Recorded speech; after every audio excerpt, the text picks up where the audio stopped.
Salut, c'est Khan, Gentleman Motivateur. Alors aujourd'hui, on va parler du fait de se mettre en condition pour réussir. Alors je suis au bord d'un lac, c'est super sympa, il fait super beau. Euh, je me balade le week-end en moto et c'est cool. Alors comment se mettre en condition pour réussir? Je voulais parler plus précisément des croyances limitantes.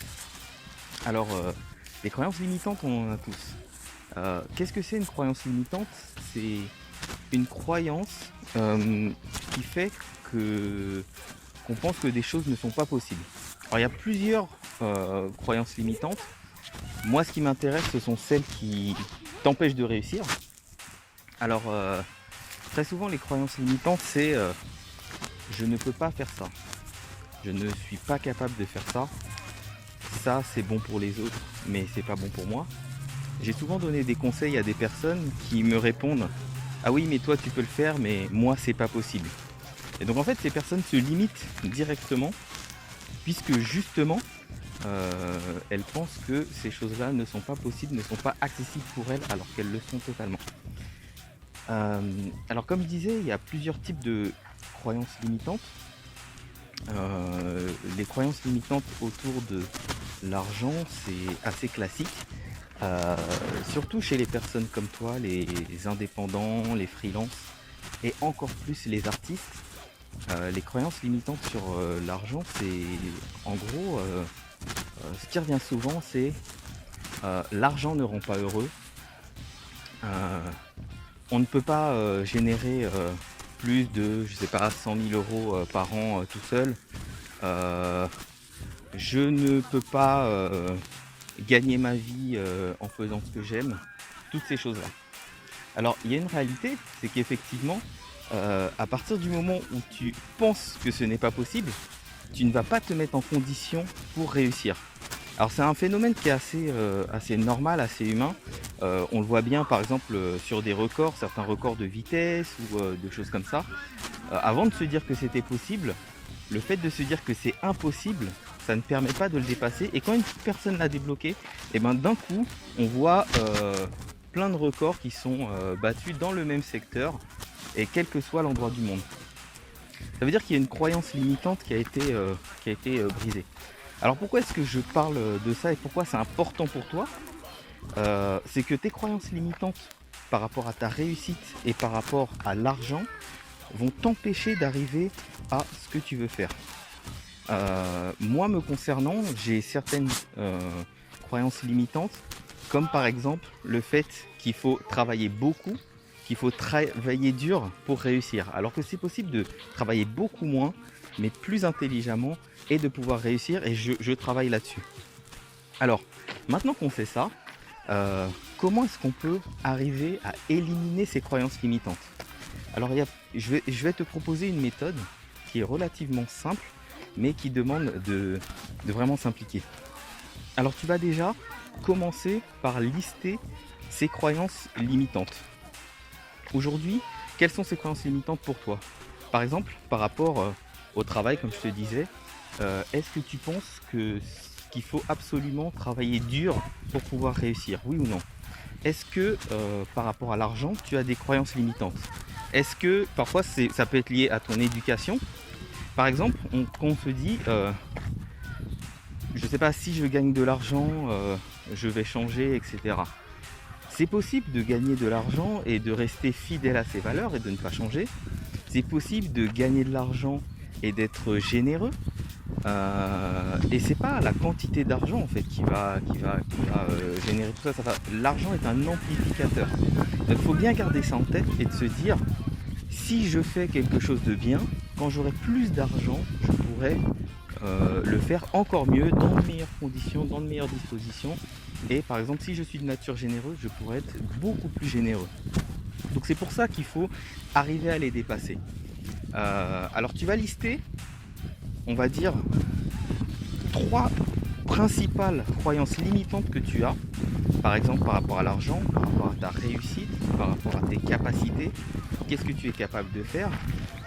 Si tu te dis non mais moi je ne suis pas bon dans les langues, je peux pas apprendre une nouvelle langue, ça c'est une croyance limitante. Et donc ce que tu vas faire, c'est que tu vas aller lister ces 3 croyances limitantes.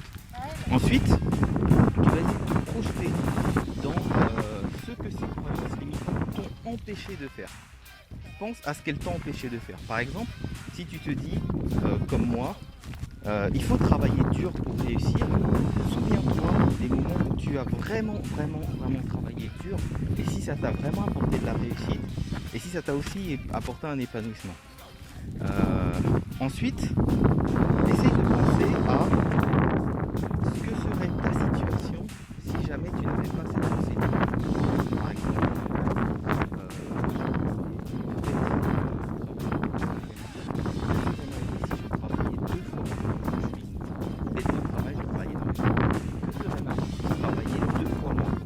et ensuite, tu te projettes donc dans ce meilleur futur et tu te dis, essaye de ressentir et de te dire quelle satisfaction ça m'apporterait.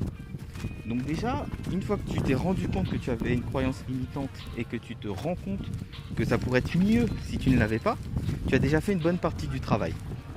Donc la suite du travail, ça va être de pouvoir les annuler pour pouvoir être dans de meilleures conditions pour réussir.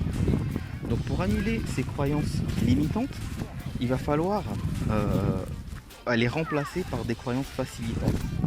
Par exemple, quand je te dis si jamais tu penses que l'argent ne pourra pas te rendre heureux, que l'argent, que tu ne peux pas générer plus de X milliers d'euros ou de choses comme ça, que tu ne peux pas être heureux au travail ou heureuse au travail, tu vas maintenant remplacer ces croyances limitantes par des croyances facilitantes.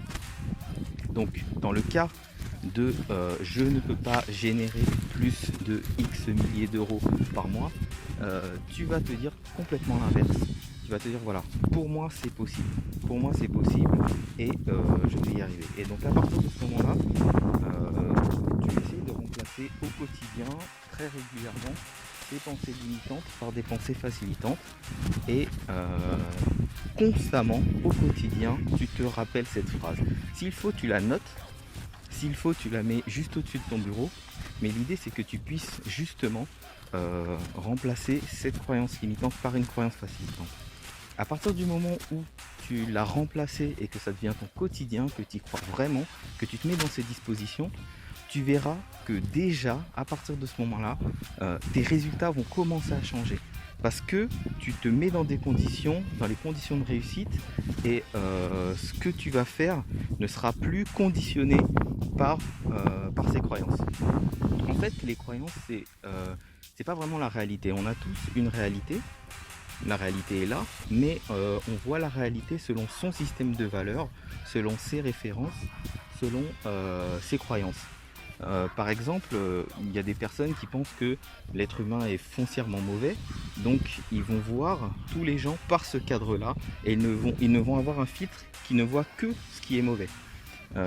S'ils remplacent ces pensées par une pensée plus positive en se disant non, l'être humain est bon, et se rappellent des situations où effectivement l'être humain était bon, et bien à ce moment-là se met en marche un nouveau mécanisme. Donc à partir du moment, je répète un petit peu, où tu as listé tes 3 croyances limitantes, où tu as imaginé les situations désastreuses dans lesquelles tu as vécu ces croyances limitantes, où tu les remplaces par des croyances facilitantes, où tu te projettes dans ce que ces croyances facilitantes vont t'apporter, et bien à ce moment-là, tu le fais rentrer dans ton système de croyances et ça devient ta réalité. Donc si je parle de ça aujourd'hui, comme je te disais, c'est parce que c'est souvent une des causes des limites et du fait de passer à côté de sa réussite. Alors j'espère que cette vidéo t'aura fait prendre conscience de ce phénomène qui touche tout le monde, mais qui n'est pas forcément exposé. Et c'est pour ça qu'au-delà de t'apporter des choses un petit peu techniques, des explications voilà, sur des choses dans l'entrepreneuriat, etc. J'essaye aussi de t'apporter un petit peu de méthodologie sur de la programmation neurolinguistique ou ou d'autres modes, d'autres courants de pensée, d'autres techniques qui te permettent d'avoir les outils pour t'épanouir. Alors j'espère que tu as aimé cette vidéo, qui est un petit peu différente des vidéos habituelles. Et je te donne rendez-vous dans la semaine pour les prochaines vidéos. Alors je vais lancer dans quelques jours une nouvelle plateforme, donc on se donnera rendez-vous de l'autre côté. Et alors si tu as aimé cette vidéo, n'hésite pas à la partager, à mettre 2-3 pouces bleus et à m'envoyer un petit message. Et comme dit toujours, sois toi et crois en toi. Salut!